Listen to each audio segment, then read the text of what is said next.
Hello, what is up, guys? Archwizzle here, and I'm playing some Dungeons of Dredmor. And quickly, before I get started, I just want to show some high scores that I got. I lick my own nuts. Yes, true, fact, whatevs. Basically got to the 4th floor and got raped by this thing. Zuka. And then this one, I died on the level 0, which is a special level. You need to go through a mysterious portal. And then Swizzlenator was actually a recorded playthrough that I started, but I died so quickly from some stupid shit that I just figured, what the fuck, start over. Because I died like instantly, within a few minutes. So I'm just going to play on elves, just want to have fun. Permadeath on, which means basically once I die, that's it. No more reloading, anything like that. And you can see this little counter up here, the 25 frames a second thing. That will go away once I'm in game, so do not worry about that. And I'm just going to go ahead and pick the last things I picked. I read a lot online, kind of. I read a decent amount online about the different skills I should start with as a beginner playing, only playing about 2 hours. Axes, you know, they basically say go for melee, don't try to do archery because it can be kind of annoying at first, trying to find ammo and such. Dual wielding, berserker rage, super helpful. Basically gives you a boost in attack power when the time arises. Perception, see traps, very helpful with these harder traps that you run into. Critical blows more easily, assassination, burglary, you can sneak around the dungeon, and staves, because I heard those are some of the best weapons. I might switch out, there's one thing that, like, helps you disarm traps better, or something like that. What the hell was it? Oh, I actually heard that this is a good one, Artful Dodger. So I'm gonna switch out this critical one. Uh-oh. What else did I get rid of? Freaking A. I got rid of some. Oh, I got rid of perception. Or burglary. That's what I got rid of. And I'm gonna switch to Artful Dodger because you can evade attacks more easily, which is super helpful. Or you can, I also heard you can go with one of these two. This is basically more effective armor, but I'm going with this because I plan on making it to a high level, so I heard that you start getting like magic attacked and stuff like that, and this isn't going to help as much, but this is really good for the beginning floors and stuff. There's one other thing. Lay Walker, what the heck's that? Can do lines invisible, forcing quickly regain. There was something tinkering. Was that it? No. Alright, well, I'm just gonna go ahead and start. There was one other Swizzy. I'm gonna call myself Swizzy. That's fucking clever. There was one other thing that I was kind of looking for. Basically, trying to get to level 15.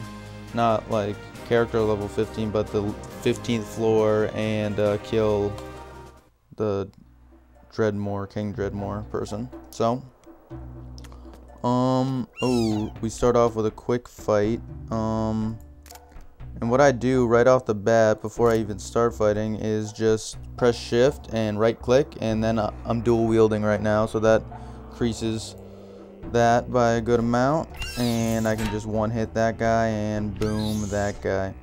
And if you've never played a roguelike, I'm not sure if all roguelikes are like this, but all the dungeons and stuff are randomly generated. So every time I start, I mean, it basically starts like this with the 2 machines, but the rooms around me completely different spawning and stuff like that. So completely different loot, everything's different. So you never really know what you're gonna find. Bolt of Mass Destruction. See, I just found this. What the heck is this? Eyeball Shrine. But this game, normally not into the, yeah, these will take you to the other side of the room or something. Normally not into these types of games, but you know, where you die and lose everything, kind of like Isaac. In Isaac, you don't have the this will give you a side quest, blah blah blah. Basically, yeah. But in Isaac, you don't have the ability to turn off that permanent death thing. This game you do, but I'm not, just to keep it interesting, you know. And yeah. So some tips I read.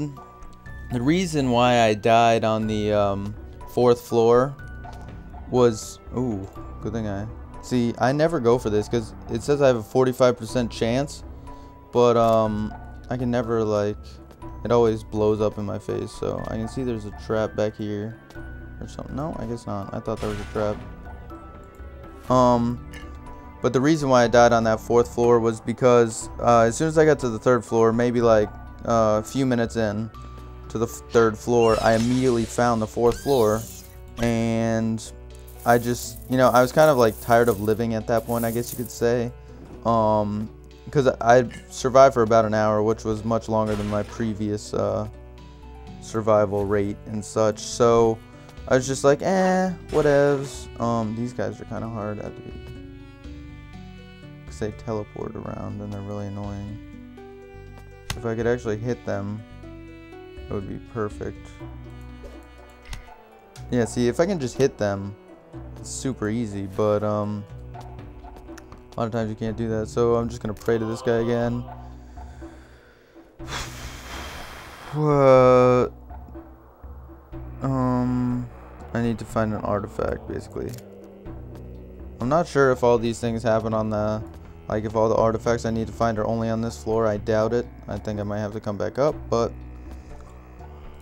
in any event, we are questing, and this game is I got it a while ago, actually, and I wasn't that into it. Like, I just never really got into it. Bigger games that I was playing, not necessarily playing indie games,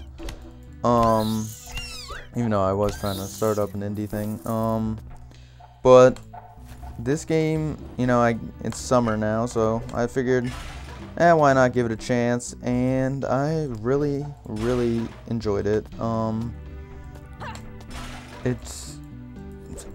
can't explain it really, why it's so much fun, but I guess because it's different every time, and it's actually, it can get quite challenging quite fast, and you really need to think. I also, the other thing I didn't mention is, so I just bashed that open. See, sometimes when you smash it, that happens. Sometimes you actually get shit out of it. Anyway, as you can see, this is set up in like a grid form. So every time I move, like if I don't move at all, an enemy is never gonna like come walking over here and just like attack me. But let's see if I can find another enemy to show you kind of how it works if you don't know. But let's see. I'll try to get back. I could just take that portal and like teleport somewhere randomly, but alright, so what happens here, it's kind of a bad example because they're right in front of me, and this is, I think this is what they call a monster zoo, where there's a bunch of them. I'm not sure exactly how many it takes to be considered that, but basically, see, I can just sit here the whole time and they will never attack me until it's like turn based, so every time I move a step or I attack, they can move or attack too. So I'm just gonna go ahead and take these guys out real fast, and I got a quick level up. So these are my 7 skills that I picked earlier, and someone is calling, so I will just be right back. Alright guys, sorry about that. I am back. Just, you know, had to make a quick call. Whatevs, right? Whatevs. Anyway, to the skills, it was recommended, like, these are my 7 skills and everything. It was recommended, I read online, that you should try to go for this first, like, and get here at least, because you can attack, like, in the grid around you, you can attack everybody at once. And I believe it's like a 15 turn recharge, which sounds like a lot, but it's really just like either 15 steps or whatever. So it's not too bad. And then I'm not sure what I'm gonna go with next after that, but I'm just gonna go for that. And that actually perform a Viking strike, yes. Alright, so